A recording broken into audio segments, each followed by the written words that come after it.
بسم اللہ الرحمن الرحیم۔ السلام علیکم پیارے دوستوں، آج کا یہ ویڈیو آپ سبھی دوستوں کے لیے بہت ہی خاص ہے، کیونکہ آج کی اس ویڈیو میں ہم آپ کو اللہ تبارک و تعالیٰ کے پیارے نبی حضرت محمد مصطفیٰ صلی اللہ تعالیٰ علیہ وآلہ وسلم کی قبر مبارک کے بارے میں کچھ ایسی باتیں بتانے والے ہیں جن کو شاید ابھی تک آپ نے کبھی نہیں سنا ہوگا، اور ساتھ میں ہم آپ کو کچھ ایسی چیزوں کی زیارت بھی کروانے والے ہیں جن کو دیکھ کر آپ سبھی کا دل خوش ہو جائے گا۔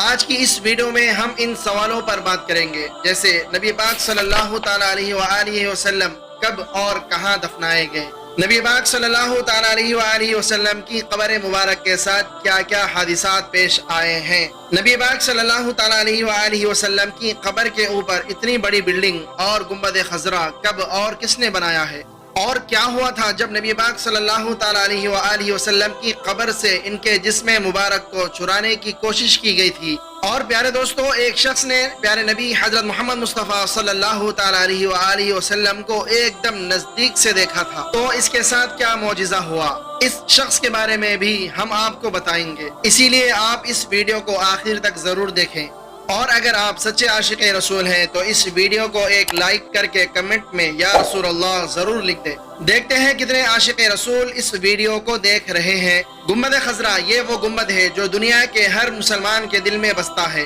یہی وہ گنبد ہے جس کے نیچے دنیا کی سب سے عظیم، سب سے پاک ہستی نبی پاک صلی اللہ تعالیٰ علیہ وآلہ وسلم آرام فرما رہے ہیں۔ دنیا میں کوئی ایسا مسلمان نہیں ہے جس کے دل میں گنبد خضرا اور پیارے آقا صلی اللہ تعالیٰ علیہ وآلہ وسلم کی قبر مبارک کی زیارت کرنے کی خواہش نہ ہو۔ آج کی اس ویڈیو میں آپ کو نبی پاک صلی اللہ تعالیٰ علیہ وآلہ وسلم کی قبر سے جڑی وہ باتیں بتانے والے ہیں جو شاید آپ نے پہلے کبھی نہیں سنی ہوگی، سب جانیں گے، بس آپ اس ویڈیو کو آخر تک دیکھتے رہے۔ پیارے دوستو، جب دین اسلام مکمل ہو گیا اور آپ صلی اللہ تعالیٰ علیہ وآلہ وسلم نے نبی ہونے کی ساری ذمہ داریاں نبھا دی، تب اللہ تبارک و تعالیٰ نے اپنے حبیب کو اپنے پاس بلانے کا فیصلہ کیا۔ لہٰذا سن 8 جون 632 عیسوی پیر کے دن 15 دنوں کی تیز بخار کے سبب اللہ کے نبی صلی اللہ تعالیٰ علیہ وآلہ وسلم نے 63 سال کی عمر میں اس دنیا کو الوداع کہہ دیا۔ پوری امت مسلمہ پر غموں کا وہ پہاڑ ٹوٹ پڑا جس کی کوئی حد نہ تھی۔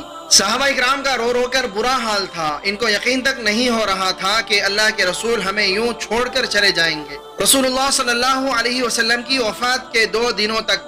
آپ کی نماز جنازہ پڑھی جاتی رہی، اور جب آپ کے جسم مبارک کو دفنانے کی بات آئی تو صحابہ کرام میں رائے مشورے ہونے لگے۔ کوئی کہنے لگا کہ مکہ میں دفنایا جائے، کسی نے کہا کہ بیت المقدس میں، کسی نے کہا کہ مسجد نبوی میں، تو کسی نے کہا کہ جنت البقیع میں دفنایا جائے۔ اتنے میں حضرت ابو بکر رضی اللہ تعالیٰ عنہ نے کہا کہ میں نے رسول اللہ صلی اللہ تعالیٰ علیہ وآلہ وسلم سے خود سنا ہے کہ پیغمبروں کو اسی جگہ دفنایا جاتا ہے جہاں ان کی وفات ہوتی ہے۔ اور پیارے دوستوں، نبی پاک صلی اللہ تعالیٰ علیہ وآلہ وسلم کی وفات ان کی بیوی حضرت عائشہ رضی اللہ تعالیٰ عنہا کے حجرے میں ہوئی، لہٰذا نبی پاک صلی اللہ تعالیٰ علیہ وآلہ وسلم کے پاک جسم مبارک کو وہیں پر دفنایا گیا۔ ٹھیک 2 سال کے بعد حضرت ابو بکر صدیق رضی اللہ تعالیٰ عنہ بھی بخار کے سبب 63 سال کی عمر میں وفات پا گئے۔ ان کو بھی اللہ کے نبی صلی اللہ تعالیٰ علیہ وآلہ وسلم کے ٹھیک بغل میں دفنایا گیا۔ اور پھر ٹھیک 10 سال کے بعد حضرت عمر رضی اللہ تعالیٰ عنہ بھی 63 سال کی عمر میں شہید ہو گئے،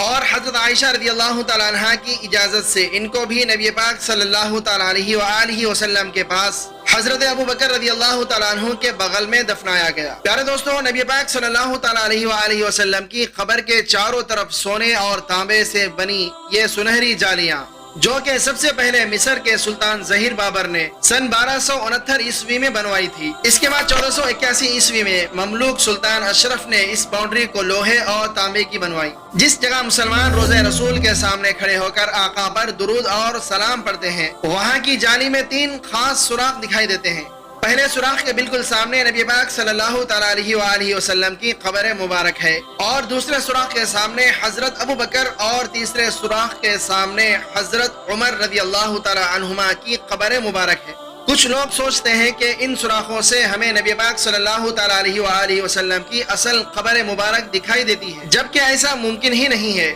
ان سوراخوں سے صرف ایک ہرا کپڑا دکھائی دیتا ہے۔ اصل قبریں تو 3 دیواروں کے پیچھے ہوتی ہے۔ اب یہ 3 دیواریں کون سی ہیں، کب بنی تھی، کس نے اور کیوں بنائی تھی؟ آئیے اتہاس میں پیچھے چلتے ہیں۔ جس جگہ نبی پاک صلی اللہ تعالیٰ علیہ وآلہ وسلم کی قبر مبارک ہے وہ حضرت عائشہ رضی اللہ تعالیٰ عنہ کا حجرہ یا گھر تھا، اور اسی گھر کے آس پاس نبی پاک صلی اللہ تعالیٰ علیہ وآلہ وسلم کی باقی بیویوں کے گھر بھی تھے، مگر نبی پاک صلی اللہ تعالیٰ علیہ وآلہ وسلم کی وفات کے 80 سال بعد ہی یعنی سن 711 عیسوی میں یہ سارے گھر توڑ دیے گئے۔ دراصل اس وقت ولید بن عبد الملک خلیفہ تھے اور عمر بن عبد العزیز مدینے کے گورنر تھے۔ اس وقت مسلمانوں کی تعداد بڑھنے لگی اور مسجد نبوی میں نمازیوں کے لیے جگہ کم پڑنے لگی تھی، اسی وجہ سے ولید بن عبد الملک نے گورنر عمر بن عبد العزیز کو نبی پاک صلی اللہ تعالیٰ علیہ وآلہ وسلم کی بیویوں کے گھر توڑنے کا حکم دیا تاکہ مسجد نبوی کو بڑا کیا جا سکے، مگر اس واقعے سے اس وقت کے معزز تابعین اور باقی کے مسلمان خوش نہیں تھے، مگر پھر بھی یہ کام کرنا پڑا۔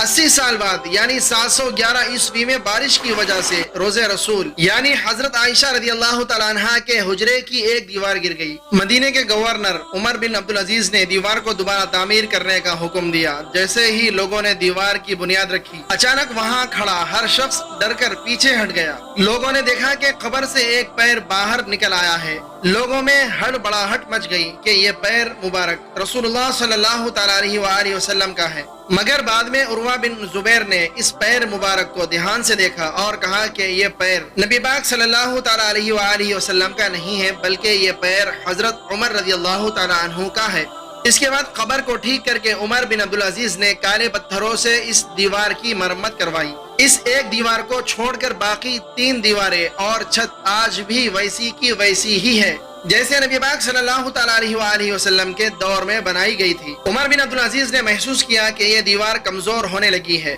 لہٰذا انہوں نے ان دیواروں کے ارد گرد ایک موٹی مضبوط پتھروں کی دیوار بنائی جو 5 کونوں کی تھی۔ 5 کونوں کی دیوار بنانے کی وجہ یہ تھی کہ انہوں نے سوچا کہ اگر 4 کونوں کی دیوار بنی تو لوگ اسے بھی کعبہ سمجھ کر طواف کرنا شروع نہ کر دے، اسی لیے عمر بن عبد العزیز نے ایسی 5 کونوں کی دیوار بنائی۔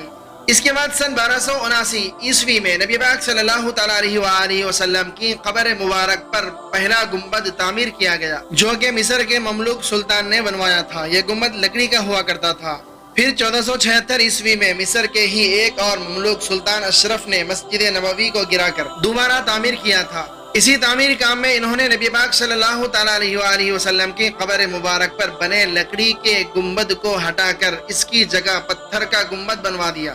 سن 1481 عیسوی میں مسجد نبوی میں ایک افسوسناک حادثہ ہو گیا۔ مسجد نبوی کے پاس میں زور سے آسمانی بجلی گر گئی جس کی وجہ سے مسجد نبوی میں آگ لگ گئی۔ یہ آگ روز رسول تک پہنچ گئی تھی مگر قبروں کو نقصان نہیں ہوا تھا۔ اسی حادثے کو دیکھتے ہوئے سلطان اشرف نے 5 کونوں والی دیوار کے ارد گرد ایک اور مضبوط دیوار بنوا دی تاکہ کسی بھی حادثے سے قبروں کو بچایا جا سکے۔ اس دیوار پر انہوں نے ہرا کپڑا چڑھوا دیا تھا۔ آج جب زائرین سنہری جالیوں سے روضہ رسول کے اندر دیکھتے ہیں تو ان کو یہی ہرا کپڑا دکھائی دیتا ہے۔ اس حادثے کے بعد سلطان نے نبی پاک صلی اللہ تعالیٰ علیہ وآلہ وسلم اور حضرت ابو بکر اور حضرت عمر رضی اللہ تعالیٰ عنہ کی قبروں کی صاف صفائی کرنے کا فیصلہ کیا۔